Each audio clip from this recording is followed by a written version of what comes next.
All right, I'm here with Australian teammates Maggie Jones and Amy Lamprecht. So, ladies, how have you found Portugal so far? Let's start with you, Maggie. Absolutely loving Portugal. First time here.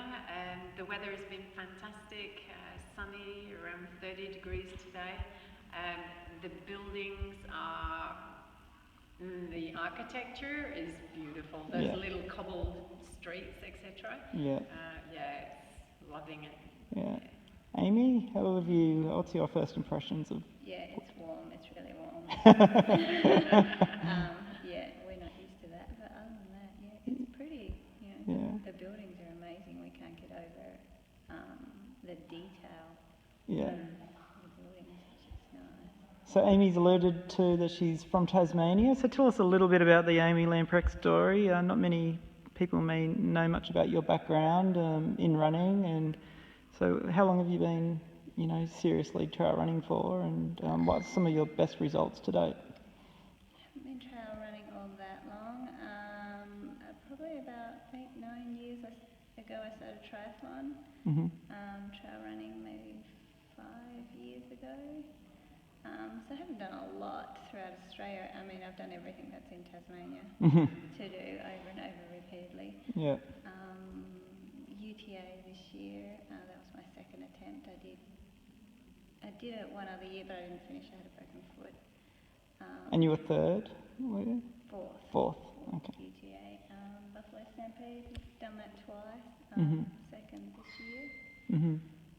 Great. Mostly just local Tassie races. So we have a lot of nice races. What about you, Maggie? You hail from, you're a Sydney sider, and what's your background in running, and what's some of your better results? I'm from the UK originally, and I grew up actually on a farm. So from a young age, we were always out running up on the moors, etc., on trail. That was how I started. So I've always had a love for running out on trails, and then I thought I'd better do a road marathon because I'd never done one before, and that was in 2013. So I did a road marathon and sort of went okay. So I did a few more. Actually, I did 5 that year, like back to back, which is probably not the best idea in the world. But and then I heard about the trail running, like competitions. So I was like, I'll give some of these comps a go, and so I started 3 years ago. That's amazing, and that's a real inspirational story. 3 years, and from a road marathon to world championship. And some of the key ones was my first 100k was the North Face back in 2014, I think, and I was just outside top 10 on that. And I went and did a bunch of other ones, a lot of the ones down in the Victorian Alps, because I love running through the Vic Alp countryside. It's beautiful. Mm-hmm. And back for Buffalo, but the longer one this year, and came third up there with Amy and Lucy. Oh, wow. Excellent. And leading into this World Championship, have you had any speed humps along the way, or has training been pretty consistent? I actually had an ankle niggle probably from late last year, and it sort of went away, and I thought, this is good. So I came back and tried to do a race earlier on in the year, and it just blew up totally on me. So then I had to go back to the drawing board and just take it steady. So I've just built steadily actually since about July time, and just been consistent in my training. And just lots of hills, especially for this course. Putting lots of hill work in. Got back on the track, doing some speed work every week as good. well. Yeah. And the park runs have been good as well. Good. Fast 5Ks. Yeah, good. So you've really focused on key elements there, strength and speed. I guess it will suit a course like this. There's definitely some faster sections. There's definitely a lot of technical sections.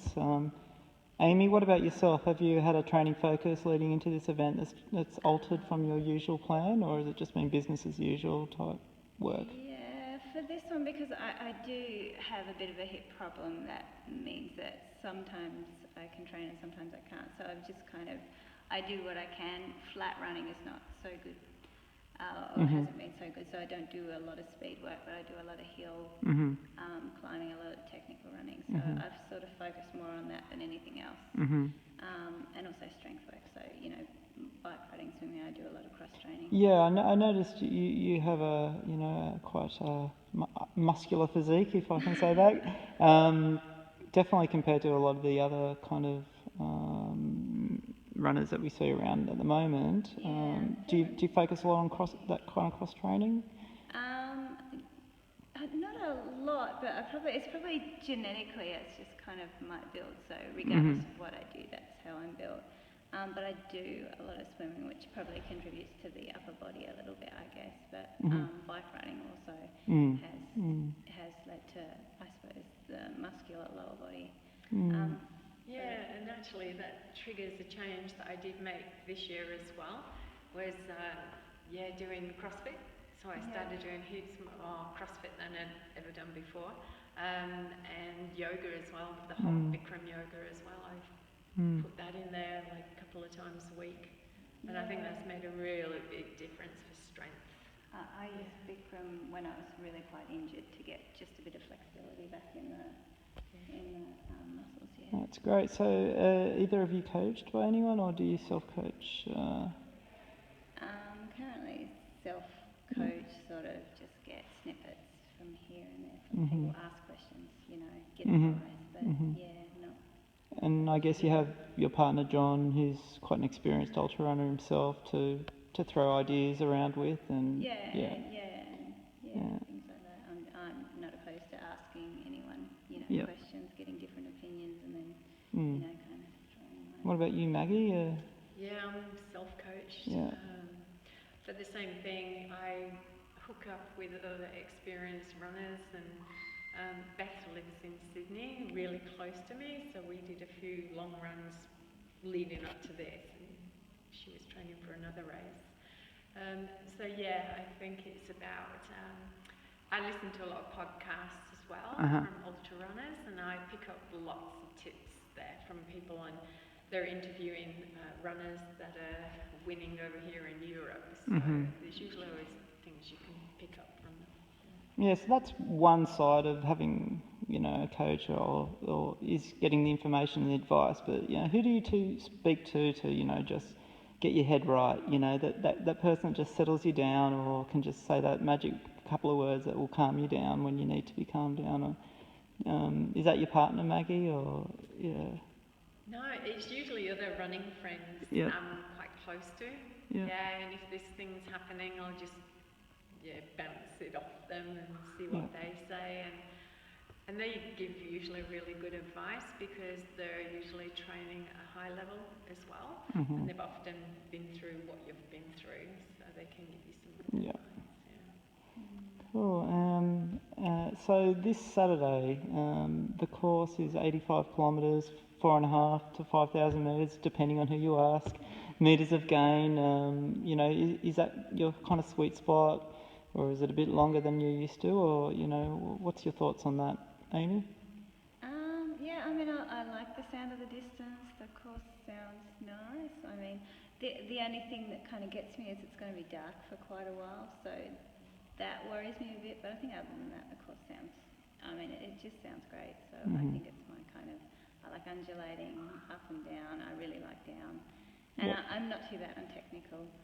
So, yeah, I'm looking forward to it. Yeah, similar too. The distance is good, 85, you know, more towards the 100k mark, which I prefer.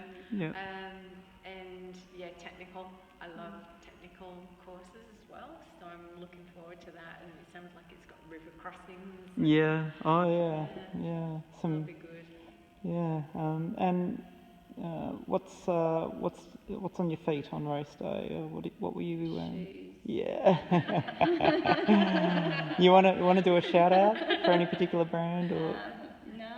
Yeah. I wear all different shoes. I'll probably wear some Salomon slabs. Yeah. At the moment, I'm into my Brooks Pure Grits. Oh yeah. I'm on my third or fourth pair. And a minimal shoe, but the the grip, etc., is just right, you know, and I think it'll be good for this course. Mm.